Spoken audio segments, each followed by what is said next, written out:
नमस्कार, एक बार फिर से आप जुड़ चुके हैं द न्यूज़ नाउ पर और एक बड़ा अपडेट आपको थोड़ी देर पहले ही हमने दिया कि सीआरपीएफ के 2 जवान जो हैं वो शहीद हो चुके हैं। अब एक और अपडेट आया है, उस पर पूरी बातचीत के लिए हमारे संवाददाता शबीर खान के साथ हम फिर से जुड़ चुके हैं फोन लाइन पर। शबीर, इस समय का क्या अपडेट पूरा है? बिल्कुल रजत, ये 4 बजे के आसपास सोपोर के जो है बाईपास इलाके में मिलिटेंटों ने एक सीआरपीएफ नाके पे हमला कर दिया है, जिसमें कम से कम 2 सीआरपीएफ के जवान मौके पर ही जान बहक हुए हैं और उसमें दीगर 3 एहलकार शदीद तौर पर जख्मी हुए हैं, जिन्हें अस्पताल जो मुंतकिल किया गया है। लेकिन कहीं न कहीं एक दुखद भरी खबर एक और आ रही है, जिसमें कम से कम जो है और जो 2 सीआरपीएफ जवान शहीद हुए हैं। कुल मिलाकर इस हमले में 4 सीआरपीएफ जवान शहीद हो गए, एक शदीद तौर पर जख्मी हुआ है।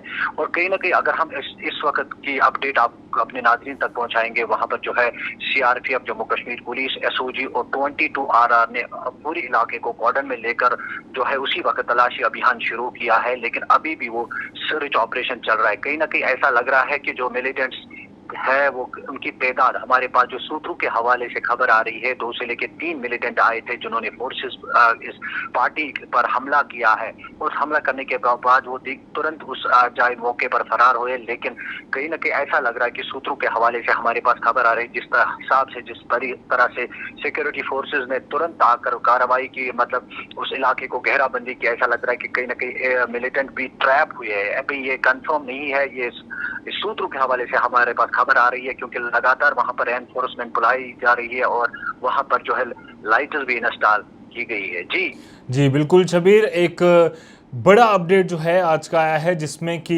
एक सीआरपीएफ पार्टी जो मौके पर वहां पर मौजूद थी, जो लगातार आने जाने वाले लोगों की पहचान कर रही थी, वहां पर प्रॉपर सिक्योरिटी चेक चल रहा था, लॉकडाउन चल रहा है कोरोना वायरस को लेकर, और उसी बीच जब ये घटना होती है तो क्या ऐसी भी कोई खबर है कि राइफल स्नैचिंग की या कोई ऐसी चीज़ें संदिग्ध कोई वहां से वो जो आतंकी हैं वो लेकर भागे हों?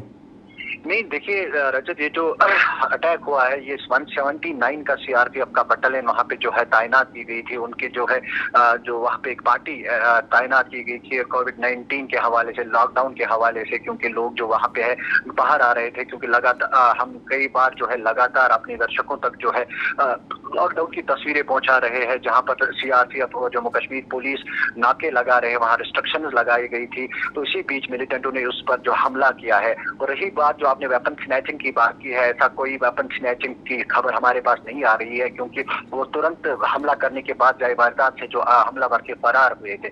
लेकिन ऐसा हमारे पास जो खबर आ रही है कि कोई भी वेपन स्नैचिंग नहीं हुई है। अलबत्ता कहीं ना कहीं ये बड़ी दुखद भरी खबर है कि हमने 4 जवान इसमें खो दिए हैं, जो मतलब लगातार लोगों के लिए वहाँ ड्यूटी अंजाम दे रहे हैं, ताकि कोविड-19 से लोग बच सके, वो अपने घरों में रह सके। जी शबीर, इसके अलावा क्या खबर आ रही है कि कितने लोग उस समय उस इलाके में मौजूद थे, और क्या सिविलियन भी कोई आसपास था, और जम्मू कश्मीर पुलिस के जवान भी वहां उस नाके पर मौजूद थे? किस प्रकार का पूरा वहां पर लोग जो हैं वो तैनात थे, कितने लोग वहां पर थे, और उसमें से 4 जो हैं वो शहीद हुए हैं, 1 की इंजरीज हुई हैं? देखिए रजत, ये जो इलाका है, मतलब ये अच्छा भीड़ भाड़ इलाका है, मतलब बस्ती घनी बस्ती वाला इलाका है। वहाँ पर जो है नाके लगाए गए हैं, और ये बीच में जो बाईपास जा रहा है ये कपाड़ा के लिए बाईपास वहाँ से निकल रहा है। कहीं ना कहीं मतलब उसमें कुछ जंक्शन वहाँ पे जंक्शन है कि रोड क्रॉस करने के लिए, जहाँ नौपुरा जाने के लिए या रफियाबाद जाने के लिए, उसी नौपुरा क्रॉसिंग पर जो है मिलिटेंटों ने इन पर अटैक किया। कहीं ना कहीं आपको ये भी बताऊं कि जम्मू कश्मीर पुलिस के जो एहलकार वहां तैनात है, मतलब 2 से लेकर 4 पुलिस एहलकार, और सबसे ज्यादा जो वहां तैनात होती है वो सीआरपीएफ तैनात होती है, क्योंकि ये इलाका हमेशा जो है गुंजान इलाका रहा है, भीड़भाड़ वाला इलाका रहा है। तभी मतलब सीआरपीएफ और जम्मू कश्मीर को जॉइंट वहां पे रखा गया है, ताकि जो लोग लॉकडाउन का पालन करें, मतलब कोई अननेसेसरी बाहर ना आए। तो इसी बीच मिलिटेंटों ने इन पर हमला किया है। जी शबीर, इसके अलावा पहले भी जो है वो हमने आपसे पूछा था कि किसी तंजीम से ये ताल्लुक रखते हैं, इसका कुछ अपडेट अभी तक आया है? बिल्कुल रजत, अभी तक हमारे पास ऐसी कोई खबर नहीं है कि जो घटना हुई है, मतलब मिलिटेंट किस तंजीम ने ये इन पर हमला किया है। अभी तक इस पर कोई जो है अपडेट नहीं आया है, ना कभी किसी ने अभी इसकी हमले की जिम्मेदारी कबूल की। कहीं ना कहीं ऐसा लग रहा है कि जो वहाँ नए रिक्रूटमेंट हुए पिछले महीने, आपको याद होगा, जिसमें एक मिलिटेंट मारा गया था, जो रफी आबाद शिकलुआ से ताल्लुक रखता था। कम से कम 3 से लेके 4 मिलिटेंट नए बने जो थे, जो मुख्तलिफ मिलिटेंट्स आउटफिट्स के साथ ज्वाइन कर गए हैं। ऐसा लग रहा है कहीं ना कहीं उनका हाथ उसमें है, लेकिन ये ऑफिशियली कंफर्मेशन नहीं है। ऐसा सूत्र हमारे पास जो खबर आ रही है, सूत्रों के हवाले से खबर आ रही है, ये वही मिलिटेंट्स हो सकते हैं जो नई रिक्रूटमेंट है। जी जी बिल्कुल। और शबीर, क्या इस समय नॉर्थ कश्मीर का हाल है? क्योंकि हम देख रहे हैं पिछले काफ़ी दिनों में, काफ़ी महीनों में रिक्रूटमेंट भी जो है वो फिर से बढ़ना शुरू हो चुकी है।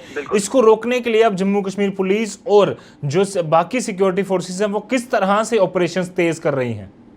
देखिए रजत, ये मतलब नई बात है नहीं रिक्रूटमेंट की। ये पिछले कई सालों से लगातार जो रिक्रूटमेंट का ग्राफ है बढ़ता जा रहा है। लेकिन कहीं ना कहीं अगर हम सिक्योरिटी एजेंसीज की बात करें, लगातार वो उनको फॉलो कर रही है, इनको एलिमिनेट। जितने रिक्रूटमेंट हो रहे हैं उससे ज्यादा मिलिटेंट को घाटी में मार गिराया जा रहा है। आपको याद ही होगा कि पिछले ही कल ही 2 एनकाउंटर्स हमें जम्मू कश्मीर में देखने को मिले हैं, जिसमें 4 मिलिटेंट मारे गए हैं। और चारों के 4 मिलिटेंट जो है वो लोकल मिलिटेंट से, जो हिजबुल मुजाहिदीन से ताल्लुक रखते थे, उनको सिक्योरिटी फोर्सेज ने मुख्तलिफ एनकाउंटर्स के दौरान मार गिराया है। कहीं ना कहीं ऐसा लग रहा है कि जो ये मतलब सीजन, जैसे कि अगर हम बात करेंगे विंटर में ये जो रिक्रूटमेंट हमें बहुत कम देखने को मिल रही है। और जो समर जैसे कि गर्मियों की अगर हम बात करें, जो ही गर्मी घाटी में बढ़ने लगती है तो मिलिटेंट का ग्राफ थोड़ा सा ऊपर होता है। और तो और अगर हम बात करें, थोड़ा लोकल रिक्रूटमेंट भी होती जा रही है। और रही इन्फिल्ट्रेशन की बात, इन्फिल्ट्रेशन भी इन्हीं दिनों में होती है, क्योंकि अभी जो अगर हम विंटर की बात करें, इन्फिल्ट्रेशन हमें बहुत कम कलील देखने को मिलती है, क्योंकि पहाड़ियों पे जो है बर्फ होता है। क्यों? इसी वजह से क्यों जो है इन्फिल्ट्रेशन नहीं होती है। तो आजकल अगर ऐसा देखा जाए, क्योंकि आपको याद ही होगा सीज फायर वायलेशन लगातार हो रही है। जैसे जम्मू कश्मीर की अगर हम बात करें, लगातार सीज फायर वायलेशन हो रही है, क्योंकि इसी आड़ में की जाती है ताकि जो इन्फिल्ट्रेटर्स है उनको घाटी के अंदर धकेला जाए। लेकिन अगर हम अपनी सिक्योरिटी एजेंसीज की बात करें, वो मुतहरिक है, हर एक चैलेंज से निपटने के लिए तैयार है। जी बिल्कुल, पूरी तरह से तैयार है। और उम्मीद है कि ये जितने भी आतंकी जिन्होंने ये बड़ा हमले को अंजाम दिया है वो जल्द ही जल्द एलिमिनेट कर दिए जाएंगे। और पूरी जानकारी हमारे साथ साझा कर रहे थे कश्मीर से हमारे संवाददाता शबीर। कुछ और अपडेट होगा तो ज़रूर हमारे दर्शकों के साथ साझा कीजिएगा। बिल्कुल बिल्कुल जी। तो जिस तरह से हमारे संवाददाता शबीर खान लगातार आपके पास पल पल के अपडेट जो है वो पहुंचा रहे हैं, अभी तक के अपडेट के मुताबिक जो सीआरपीएफ पार्टी पर एक बड़ा हमला किया गया कुछ अज्ञात बंदूकधारियों द्वारा, उसमें 4 सीआरपीएफ के जवान जो हैं वो अभी तक शहीद हो चुके हैं। और बताया जा रहा है कि एक अभी भी सीरियसली इंजर्ड है। और लगातार हम आपको पल पल की खबर पहुंचा रहे हैं। इसके बाद भी जिस तरह से अपडेट आते रहेंगे आपके साथ हम साझा करते रहेंगे। फिलहाल के लिए मुझे और मेरे कैमरामैन को दीजिए इजाज़त। धन्यवाद।